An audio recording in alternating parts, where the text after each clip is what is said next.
For decades, really for generations, the conversation around Jerusalem has been completely stuck. But what if the entire way we talk about it is wrong?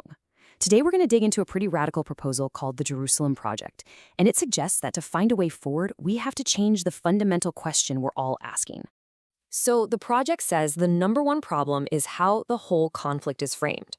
Right now, it's seen as a zero-sum game, like a chess match where for one side to win, the other absolutely has to lose. Every single move is about gaining territory, about ownership and control. And in that kind of fight, any compromise just feels like a total defeat. And this is where the project poses a really disruptive question. What if this whole framework of ownership is the very thing holding everyone back? What if, for all these years, we've been fighting over the wrong thing entirely? This one question is the critical pivot for their entire idea. All right, so let's dig a little deeper into this idea. What does zero-sum thinking actually look like on the ground, and why does it create such an impossible stalemate? Well, in a game like this, a win-win scenario is just not on the table. And when you mix in national pride and incredibly deep-seated theology into this struggle, trust just evaporates. It's no longer about finding a way to coexist.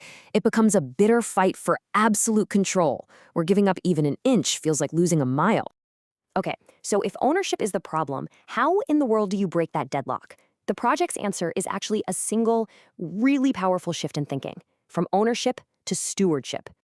And you can really see the shift right here. The old way of thinking is a constant tug of war for political control, a fight for a crown. But the new paradigm, it replaces that whole idea with shared caretaking. It reframes the city not as some prize to be won, but as a sacred trust. The central idea is that the city belongs to God, and humanity's role isn't to own it, but to act as its collective guardians. The project has this great metaphor for its vision. The idea is for Jerusalem to become a big tent, not just for the people who live there, but for the entire world. A kind of spiritual and moral United Nations, where the world's great traditions can come together to work on global challenges from a place of shared heritage and responsibility. Now, you might be thinking this is all just a nice, philosophical idea, but it's actually backed by a very concrete, step-by-step plan. So let's take a look at how they propose to actually build this new reality. The roadmap here is really smart and methodical. It starts small and private for a very important reason, to build actual trust. So phase one is all about creating a safe space for a core group of leaders, away from all the political pressure and the media spotlight. And only when that foundation is rock solid do they move to phase two, a bigger conference to hammer out a formal proposal and a shared 7-year vision. And get a load of the theme they picked for that conference: blessing and responsibility in the 21st century. That language is so deliberate. It's not about arguing about the past or pointing fingers. It's about looking forward. It asks not what can we claim, but what can we contribute, and what is our shared duty to the world. It just completely reframes the entire purpose of the conversation. You can see how absolutely everything hinges on that first phase. So let's zoom in a little closer on how they plan to build this initial cohort, that small, crucial group tasked with kicking this whole thing off. The key here is the size. The project proposes starting with just 15 leaders. Now you might ask, why so small? Because real trust and genuinely new ideas, they don't happen at massive televised summits. They're built in small rooms where people feel safe enough to be honest and truly collaborative. And getting a seat at this table won't be easy. They're not just looking for anybody. They need people who are thoughtful, theologically and intellectually deep. They need to be influential, with real communities who actually listen to them. And maybe most important, they have to be committed, willing to invest 1 to 2 years in this process. This is not about a quick photo op. It's about deep, sustained collaborative work.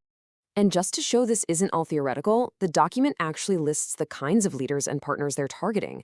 We're talking influential figures like Sheikh Hamza Youssef and Rabbi Joshua Stanton, plus established organizations that already have a history of dialogue. This proves the project is building on real existing groundwork, not just starting from scratch. Okay, so after all that careful, private work, where does this all lead? What's the ultimate end game here? This is where the project reveals its true, world-changing ambition. The final goal isn't another treaty or some temporary ceasefire. It's a 7-year vision for co-leadership. The point is to create a durable framework that can actually outlast political cycles and news headlines, to finally break free from that reactive crisis-to-crisis management that defines the conflict today. And this vision is, well, it's breathtakingly ambitious. First, position Jerusalem as that global moral and spiritual hub.